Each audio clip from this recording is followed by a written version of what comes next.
শ্রমিকের অধিকার, দুর্নীতির অবসান, সমৃদ্ধ আগামী স্বচ্ছ অভিযান এই প্রতিপাদ্য নিয়ে সিটিজেন এগেইনস্ট করাপশনের উদ্যোগে অনুষ্ঠিত হয় আলোচনা সভা। ঢাকা রিপোর্টার্স ইউনিটিতে আয়োজিত এই সভায় সভাপতিত্ব করেন সংগঠনটির চেয়ারম্যান ইউসুফ হোসেন এবং সঞ্চালনায় ছিলেন সালমান মাহমুদ। আলোচনা সভায় প্রধান অতিথি ছিলেন সাবেক সচিব ও বিটিআরসির সাবেক চেয়ারম্যান মারগুব মোর্শেদ। বিশেষ অতিথি ছিলেন ডক্টর মুস্তাফিজুর রহমান, খোরশেদ আলম খসরু, আবু সালেহ আকন্দ, হাবিবুর রহমান এবং আশরাফুল ইসলাম। আলোচনা সভায় বক্তারা শ্রমিকদের ন্যায্য মজুরি, নিরাপদ কর্মপরিবেশ এবং সামাজিক নিরাপত্তা নিশ্চিতের দাবি জানান। এই দিবসের চেতনায় উদ্বুদ্ধ হয়ে আমরা সবাই শ্রমিক বান্ধব, দুর্নীতিমুক্ত ও মানবিক বাংলাদেশ গঠনে একসঙ্গে কাজ করি। আজকে উপস্থিত আমাদের সম্মানিত প্রধান অতিথি, বিশেষ অতিথি, সিটিজেন এগেইনস্ট করাপশনের সম্মানিত উপদেষ্টা মন্ডলী, আমার সিএসি প্রাণ general secretary Salman Mahmud, vice president, সাংগঠনিক সম্পাদক মৃদুল বিটু, অর্থ সম্পাদক আহমেদ হোসেন, সদস্য বিশ্ববিদ্যালয়ের শিক্ষার্থী সিয়াম হোসেন এবং বিশ্ববিদ্যালয়ের শিক্ষার্থী ও ক্যাম্পাস জার্নালিস্ট রাফিয়াত মাহমুদ সিজয়।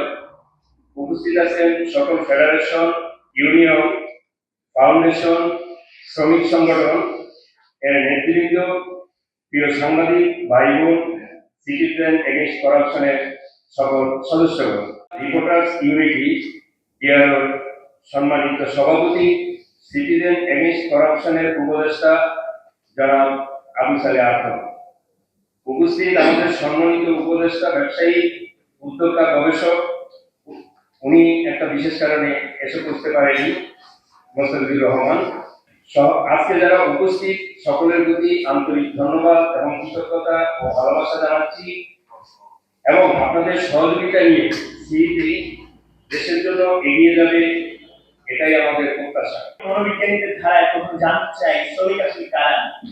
তখন যখন প্রশ্ন করা হলো শ্রমিক কারা, তখন চিন্তা বিশ্লেষকরা জানাচ্ছেন প্রত্যেক ব্যক্তি যে নিজের জীবিকার একটি অঙ্গন আয় করতে শ্রম দিয়ে থাকে সেই শ্রমিক।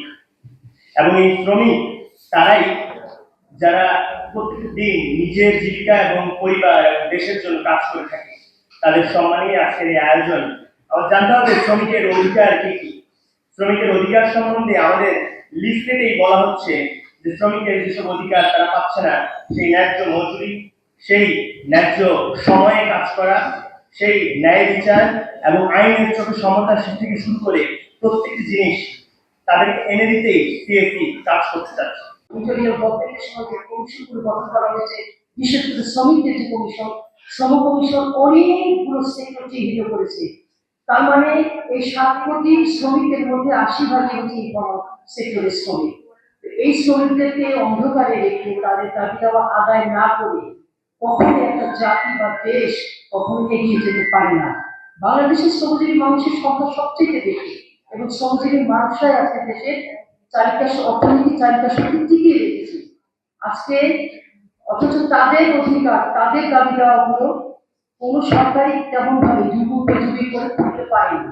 ইন্টারিয়ার গভর্নমেন্টের সময় নানা রকমের কমিশন গঠন করা হয়েছে, তার মধ্যে শ্রম সংস্কার কমিশন গঠন করা হয়েছে।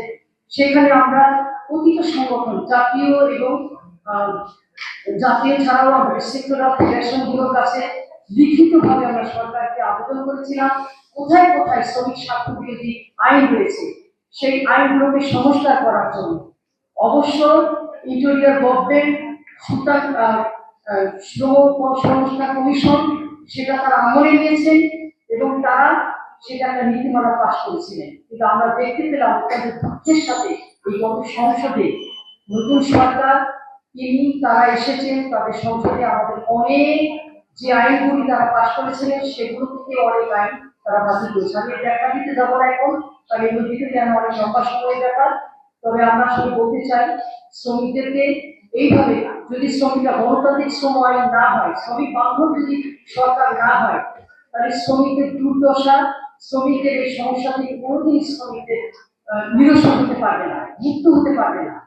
এত বড় একটা সেক্টর, এত শ্রমজীবী মানুষরা যে বাংলাদেশের কাছে চালায়, তাদেরকে অন্ধকারে রেখে পিছিয়ে দেশ এগিয়ে যেতে পারে না। তাহলে নতুন সরকার যারা এসেছে তারা নতুন তারা নতুন হলে এর আগে 3 বার এই যে স্বাস্থ্য পরিচালনা করেছেন, এবারে এই 4 বার।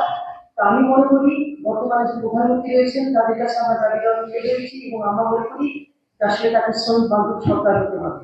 ইয়াদার জন্য সামাজিকভাবে সারা বিশ্বব্যাপী এই দিনটি শ্রমিক দিবস মে দিবস হিসেবে আমরা নির্ধারিতভাবে পালন করে আসছি। কিন্তু এখন পর্যন্ত আমাদের দেশে এবং আমাদের দেশ থেকে শুরু করে অন্যান্য দেশেও শ্রমিকদের অধিকারের জন্য যে কথাগুলো আমরা আলোচনা করি, যে দাবিগুলো হচ্ছে আমরা করে থাকি, সাধারণত বেশিরভাগ জায়গাতে সবগুলো দাবি বা সবগুলো অধিকার মানে আসলে মৌলিক অধিকারের মধ্যে যেগুলো পড়ে সেই অধিকারগুলো হচ্ছে এখন পর্যন্ত মানে এই বিশেষ করে এই সাবকন্টিনেন্টাল কান্ট্রি আমাদের এই এশিয়া উপমহাদেশ থেকে শুরু করে এবং হচ্ছে আমাদের পিছিয়ে পড়া দেশগুলো, পশ্চাৎপদ দেশগুলো অনেকগুলো দেশই এখনো সেই অধিকার আদায়ের জায়গা থেকে অনেক দূরে আছে। শ্রমিকদের যে মূলত যে সমস্যা, সেই সমস্যা কিন্তু আমরা বেরোতে পারি না। এবং আমরা পলিসি জায়গায় যদি ধরি যে শ্রমিকদের নেতৃত্বের এবং শ্রমিকদের কিন্তু প্রতিনিধিত্বের জায়গাটা খুবই স্বল্প। কিন্তু পার্লামেন্ট আছে, সেখানে আইন প্রণয়ন হয়।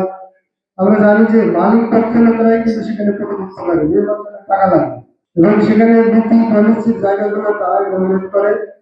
শ্রমিকদের আমরা জানি যে বেতন কাঠামো, কারণ আমরা শুনলাম যে গার্মেন্টস এর বেতন কাঠামো 12,500 টাকার কত।